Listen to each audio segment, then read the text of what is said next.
today we got to play Power Plants. So, Power Plants. Yeah, but before we get started, don't forget to hit the subscribe button and the notification bell because board games are amazing, and that's what we do here at Legends of Nirvana. Now, Robert, can you tell us a little bit more about Power Plants? Absolutely. So this is a brand new release, 2022. It's not even really technically available for retail. We got it at Gen Con this year. Correct, yeah. But I think it was released originally at Origin. So if you're lucky enough to get it then, good on you. But it's not available yet. But it should be soon. Plays 1 to 5, ages 8 and up. But I do question that a little bit. There's a little bit of a mean game, and I don't know if an 8-year-old would take kindly to being attacked. And there's some strategy. Yeah, I'm nervous. I don't know. I mean, they would play it, but they wouldn't play it well. Yeah. And it's 30 minutes per player. It says 30 minutes on the box, but we played it for over an hour and a half, I think. And yeah, it says 30 minutes. I think it's longer than that. I mean, it would be different if you had like speed timers. All right, if you got 30 seconds, or you got your minute. If you really knew what you're doing, I think it would take less time. But I still think it would be more than 30 minutes, even if you knew what you were doing. Well, depending on player count, but When you add, we'll talk about this, but during the setup, which there's a lot of variety in, I don't think you'll be able to say, all right, I know how to play this game perfectly. Because it's going to change a little bit every time. Well, which is part of the benefits. But, I don't agree 30 minutes, especially with our players. With people that we have, I don't see that. We suffer from analysis paralysis pretty frequently. Yeah. So the designer is Adam Dalton. I apologize for chopping the name up, but the artist is, I think, Apolline Etienne, maybe? Published by Kids Table Board Games. Several different prices that I've seen listed. I've seen eBay listed at $39.66. When it does come out, MSRP is $49. Only one I've seen retail that has it for pre-order right now is Game Nerds at $35.47. Okay. All right. Let's talk about quality of pieces. You get these wooden tiles, which are super nice. Yeah, they good are chunky wooden tiles. Yeah, they're screen printed, so that's wonderful. The little sprite tokens. Or little sprite. These are wooden. Obviously, you have the wizard. The wizard. Then you get the cardboard chits, which are basically victory points. Those aren't super exciting. Yeah, that's the only thing that has anything left to be desired. Yeah, but everything else is actually pretty decent. Kind of cute. I'm willing to give this a 7. What do you think? I think it sounds about right. Yeah. All right. So now let's talk about the actual theme. You're growing a garden. Obviously. I mean, look at it. It's a beautiful garden. It's a beautiful garden. And depending on the plants that you grow, they do certain things. Right. They all have different powers. Oh, power plants, right. Yeah. It's not heavy in theme, though. No, it's not. But it's a pretty game. I love the colors they did. I think that's very gorgeous. And the nice thing, too, is that the screen printing is of different patterns. So even if you do suffer from some color blindness, you should still be able to play the game. Yeah, so there's definitely some distinct there. Theme's not so heavy. I do like the color palette. I think the art's really pretty. But again, it's super light. I'm going to give theme on this probably a 5.5. Yeah, I think I'm around there, 5.5, 6. I mean, it could be anything. It's okay. Yeah, it's okay. All right, so now let's move on to the rule book. So Randy read the rules, but he had to cut out of here because he's going to go to a haunted... the Waverly Manor in Louisville. So super haunted from what I understand. Yeah. I don't hang out with ghosts. It's not a thing I want to do. So just looking at it, he read it and he taught it. We got it really quickly. But it's a 5-page, double page, so 10 pages technically. Very colorful, good size font. We had no questions, but the best part is the cheat sheets.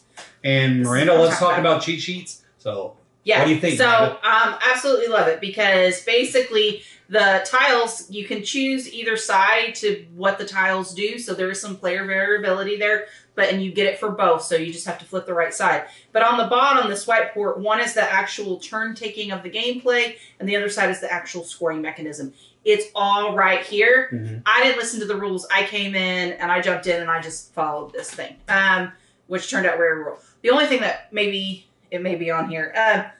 But yeah, so I loved it. It was very comprehensive. Yeah. This is my jam. Honestly, I don't think you can play the game without it, just because it is complicated enough that you'd be passing that rule book around a lot. Yeah, I mean, and they have to try and remember all or getting up to read the cards. So this is the other thing. This is pretty are. amazing because then they make a big one that shows picture examples to put out on. And that is helpful. That to be able to be like, oh, not only do I get a written description of what it does, everyone can see this, and that you can take them because they're single and be like, oh, okay, this is. And these can be a little confusing, and that clarifies it for you. Yes, so I think they did a wonderful job on the rulebook and the player additives to make sure it plays really easily. So I'm actually going to give this a 9 just because of all the additives. That's exactly what I was going to score it, because I think because of that, it made this game playable and fun. Quick playable, because that's like the biggest thing, right? Yeah, our turns only last a long time because the decisions took so long. Because I want to play this style or this style, and then figuring out all that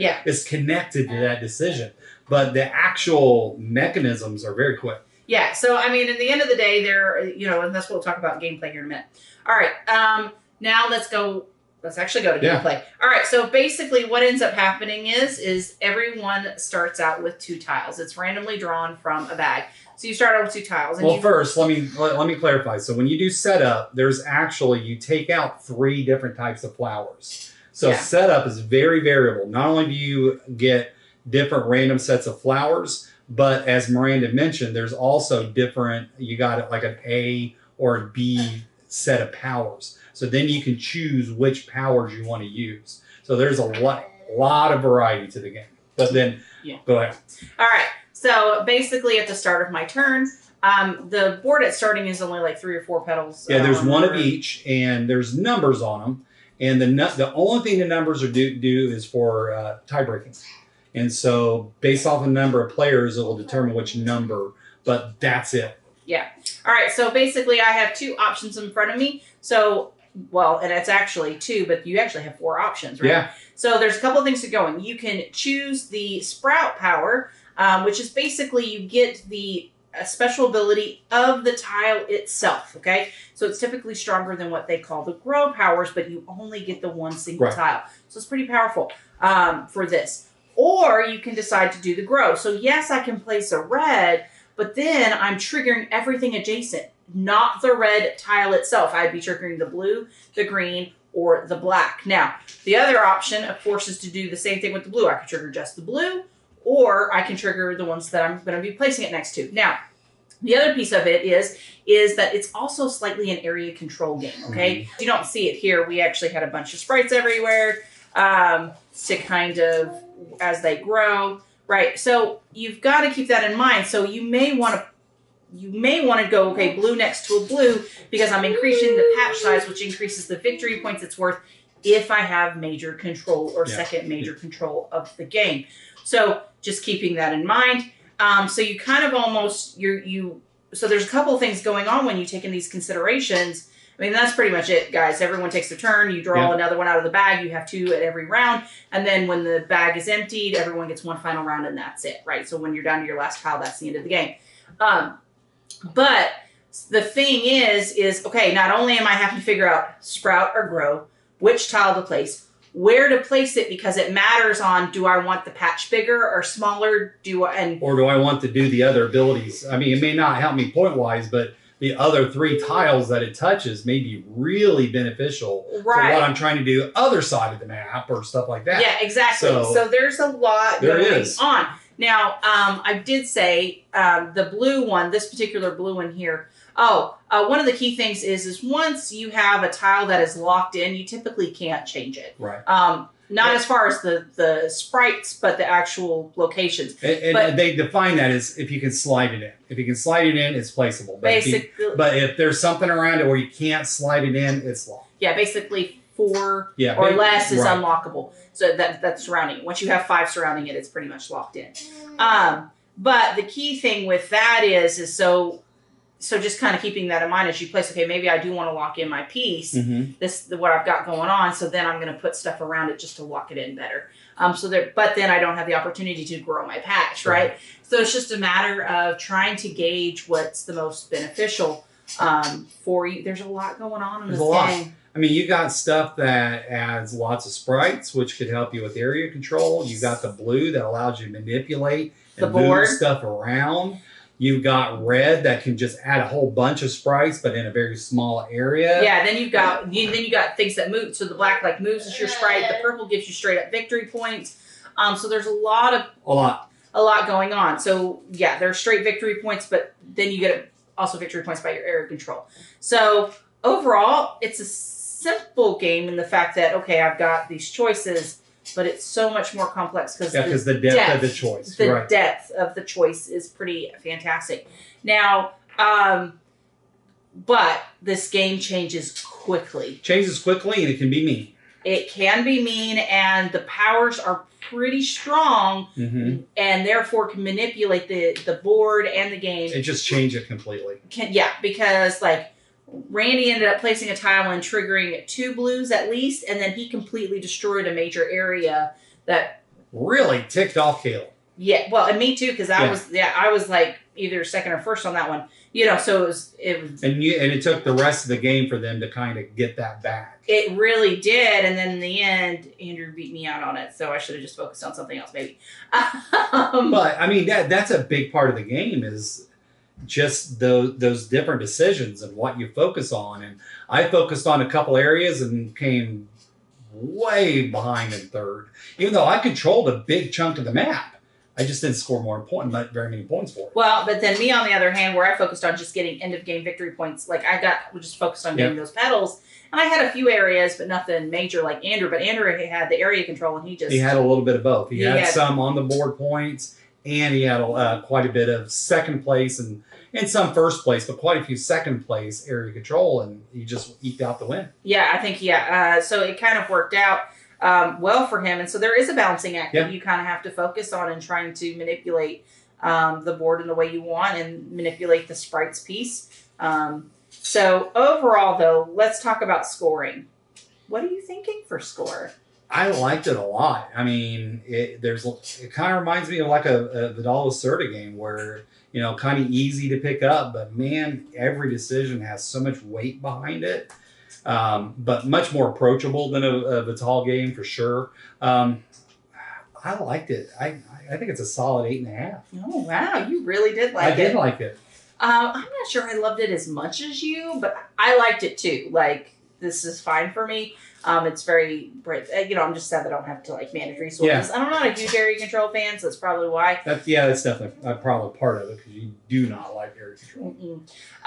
So with that, I'm still probably going to give this an 8. There's just so much depth to it. It is really good for what it is. I mean, I'm not a huge fan of the area control bit, but the way it's done well, and there's a lot of depth to this game, and I really hate to nitpick it off something that's a personal choice. And I think this is one of those games that the more you play it, the better you're going to be at it. And you can. But I think it's also going to get very more mean. Yeah, too. It'll grow as you learn it, and I really like that in the game because there's so many games where you play it one time and you got it down. I mean, it could still be fun, but you just got it down. I just think that we didn't use some of the meanness that you can. Oh, absolutely. Because the black, it's moving things. So there were several times it's like, well, I could just move all of his pieces onto an enemy's pieces and completely destroy both. And as I've said many times in our reviews, I hold myself back because of fear. As soon as I do something, evil Miranda or evil Randy will pop their head out. To be fair, I didn't do it. No, not this time. But you anger the beast. You attack me, and I will annihilate you. And so I hold back a lot of times because it's like, man, that's best, but man, I know they'll have something else in their sleeve and just annihilate me. So I'm afraid. So I don't know. Well, I mean, and that's my only concern is that this may get so brutal. I think so. I think it can. It's got room for that, especially with all the stuff we haven't seen yet. Yeah, I know. That's my concern is that if I had to play, this may end up dropping in score for me if it gets too brutal. Right. And I'm afraid it will, but I don't. Listen, if you like area control, you like some manipulation, this might be the game for you. Right. I'm just not sure long term. Player variety. I mean, there's a lot of variety to the game. So, like I said, it'll take a lot of time to really master this game. Yeah, I just think it's going to get too mean for me. But hey, this may be your cup of tea. Right. Well, guys, thank you so much for joining us. We had an absolute blast tonight, and hopefully you'll come hang out with us again. We'll catch you guys later. Bye. Bye.